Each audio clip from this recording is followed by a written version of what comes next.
Imagina que un país entero pide dinero para construir escuelas, carreteras o hospitales. Parece algo bueno, ¿no?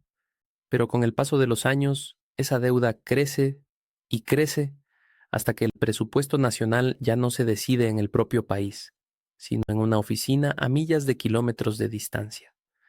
Lo más inquietante es que esta historia no pertenece solo a una nación, es la historia de casi todo el mundo en desarrollo. Una historia donde la palabra ayuda a veces significa dependencia y donde la deuda externa se convierte en una herramienta silenciosa de control económico. Después de la Segunda Guerra Mundial, las potencias crearon organismos para ayudar al desarrollo: el Fondo Monetario Internacional, FMI, y el Banco Mundial. Su misión original era noble: financiar la reconstrucción y el crecimiento. Pero en las décadas siguientes, especialmente en los años 70 y 80, muchos países de América Latina, África y Asia comenzaron a pedir préstamos masivos. El dinero fluía fácilmente, los intereses parecían manejables y el futuro lucía prometedor, hasta que las tasas de interés internacionales subieron y los precios de las materias primas cayeron. De repente, la deuda se multiplicó. Países que antes pedían prestado $1, ahora debían pagar 3. Y ahí comenzó la trampa. Cuando un país no puede pagar, tiene dos opciones: o declara la bancarrota, lo que lo aislaría del sistema financiero internacional, o acepta rescates con nuevas condiciones. Esas condiciones casi siempre incluyen lo mismo: reducir el gasto público, privatizar empresas estatales o eliminar subsidios y aumentar impuestos. En teoría se trata de ordenar las cuentas. En la práctica, muchas veces significa entregar el control económico a los acreedores. Un ministro de Economía puede querer invertir en educación o salud, pero si el país está bajo un programa del FMI, no puede hacerlo sin permiso.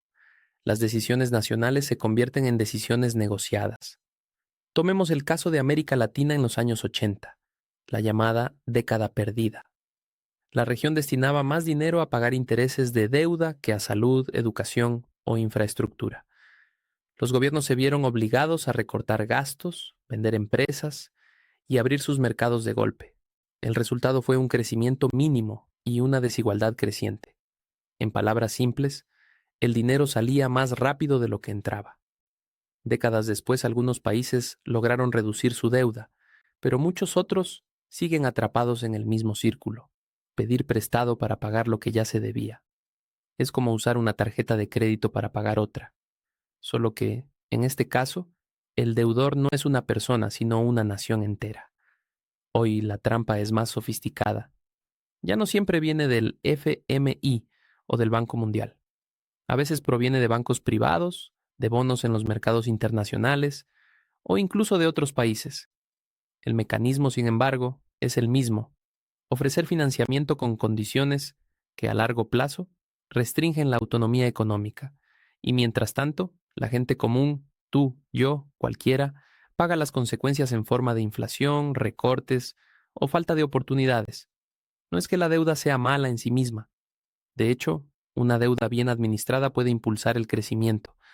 El problema aparece cuando la deuda se usa no como herramienta de desarrollo, sino como mecanismo de influencia.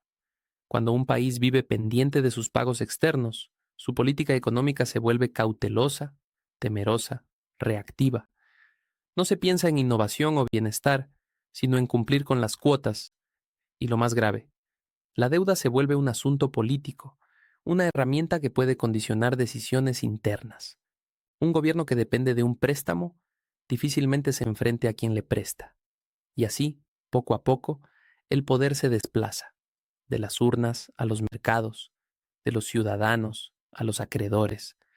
La deuda externa nació como un instrumento de progreso, pero en muchos casos se transformó en una cadena invisible. No hay invasiones ni ejércitos, solo contratos, intereses y plazos de pago. Y sin embargo, el resultado puede ser el mismo: una pérdida de soberanía, una voz nacional que ya no decide por completo su propio destino. La pregunta no es si endeudarse es malo. La pregunta es quién escribe las condiciones y quién realmente gana con ellas. Porque en la economía global, el poder no siempre se impone con fuerza. A veces simplemente se presta con intereses. Dale like y comenta si conocías que la deuda es una forma de control.